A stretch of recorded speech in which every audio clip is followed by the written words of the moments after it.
never be the same. Looking back at the past, all the lessons that I learned. Every fall, every loss was a bridge that I burned. Now I'm stronger, now I'm wiser, got the fire in my soul. Every step, every breath, getting closer to my goal. Haters gonna hate, but I keep my head high. Eyes on the prize, reaching for the sky. No pain, no gain, it's the anthem of the streets. Motherfucker, kan siapa paling real? More words can you feel? Jadikan refleksi meditasi, kau punya skill. Yo dear, ini bukan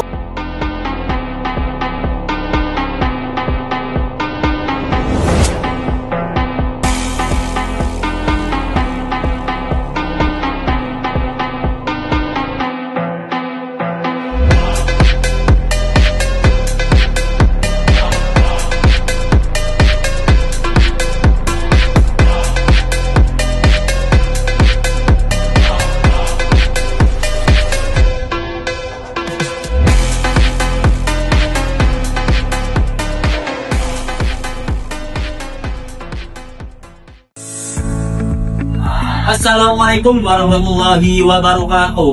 Kami dari kelas 5 Ekonomi Syariah D, kelompok 1 mata kuliah Ekonomi Industri. Di sini kami akan membahas tentang kesiapan pasar industri di Indonesia.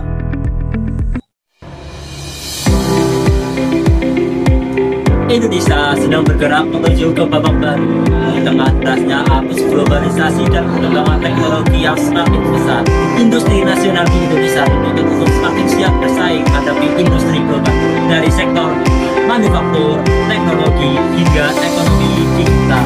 Semuanya menghadapi tantangan sekaligus mempunyai peluang yang sama besar. Pertanyaannya, apakah Indonesia sudah benar-benar siap?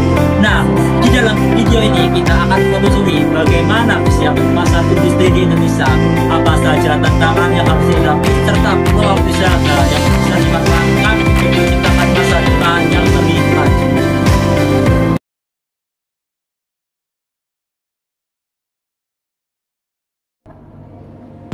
Indonesia memiliki pasar industri yang besar dan beragam. Beberapa sektor yang menjadi unggulan adalah sektor manufaktur komponen teknologi tinggi untuk energi terbarukan, semikonduktor, tekstil, suku cadang kendaraan, serta produk hilir pertanian dan perikanan. Permintaan pasar global yang terus meningkat mendorong Indonesia untuk selalu berinovasi dan beradaptasi dengan teknologi yang baru. Pemerintah juga telah mengambil sejumlah langkah strategis untuk memperkuat fondasi industri nasional. Salah satunya adalah dengan penerapan kebijakan wajib beli produk dalam negeri yang bertujuan untuk mendorong penggunaan komponen lokal dalam berbagai proyek pembangunan, baik di sektor infrastruktur, energi maupun teknologi. Kebijakan ini tidak hanya memperluas pasar bagi produsen dalam negeri, tetapi juga menciptakan rantai pasok yang lebih kokoh serta mengurangi ketergantungan pada impor. Selain itu, pemerintah juga gencar melakukan pengembangan kawasan industri di luar Pulau Jawa. Langkah ini bukan sekedar untuk memperluas sentra produksi, tetapi juga menjadi strategi penting dalam pemerataan investasi dan penciptaan lapangan kerja di berbagai daerah. Dengan adanya kawasan industri baru, daerah-daerah yang sebelumnya tertinggal berkesempatan untuk tumbuh menjadi pusat ekonomi baru, sekaligus menekan kesenjangan antar wilayah. Kombinasi dari kebijakan wajib beli produk dalam negeri dan pemerataan kawasan industri tersebut membentuk fondasi utama dalam meningkatkan daya saing industri nasional. Industri lokal tidak hanya terdorong untuk meningkatkan kualitas dan inovasi produk, tetapi juga memperoleh akses pasar yang lebih luas, baik di dalam maupun di luar negeri. Dengan demikian, strategi ini diharapkan mampu membawa Indonesia menuju kemandirian ekonomi yang berkelanjutan sekaligus memperkuat posisinya dalam persaingan global.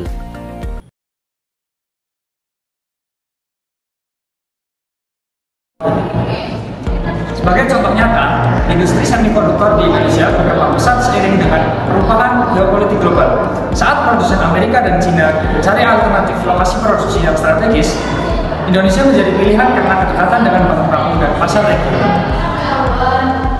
Di sektor energi, pemerintah bersama dunia usaha fokus pada pengembangan baterai penyimpanan energi, panel surya, dan pembangkit terbarukan lainnya.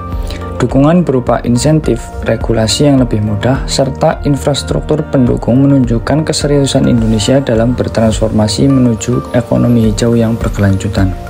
Potensi besar juga dimiliki Indonesia melalui cadangan nikel terbesar di dunia. bahkan utama baterai kendaraan listrik. Hal ini membuka peluang Indonesia menjadi pusat produksi dan rantai pasok global di bidang energi terbarukan, sekaligus memanfaatkan posisi geografis sebagai negara tropis dengan sinar matahari melimpah untuk mengembangkan energi surya secara masif. Strategi ini tidak hanya ditunjukkan untuk memenuhi kebutuhan energi dalam negeri, tetapi juga menjadikan Indonesia pemain penting dalam pasar internasional melalui ekspor produk berteknologi tinggi. Dengan begitu, energi terbarukan berpotensi menjadi motor pertumbuhan ekonomi nasional, sekaligus memperkuat posisi Indonesia dalam persaingan global di era transisi energi.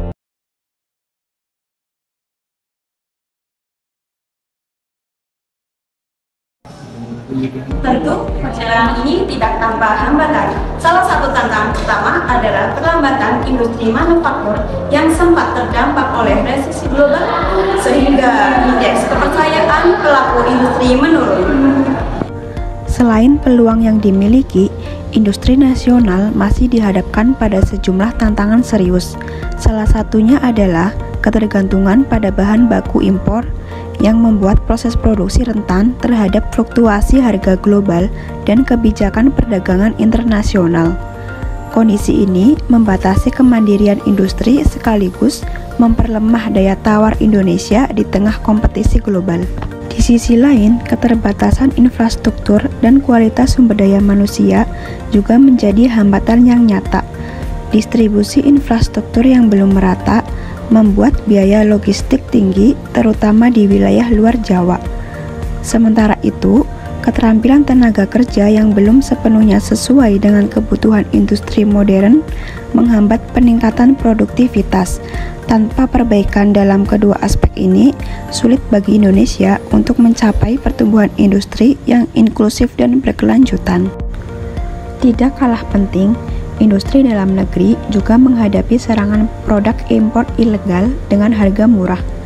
Kehadiran produk semacam ini tidak hanya merusak pasar lokal, tetapi juga mengancam keberlangsungan usaha kecil dan menengah, serta lapangan kerja yang mereka ciptakan. Jika masalah ini tidak diatasi dengan pengawasan yang ketat dan perlindungan pasar yang memadai, maka daya saing industri nasional akan semakin tertekan.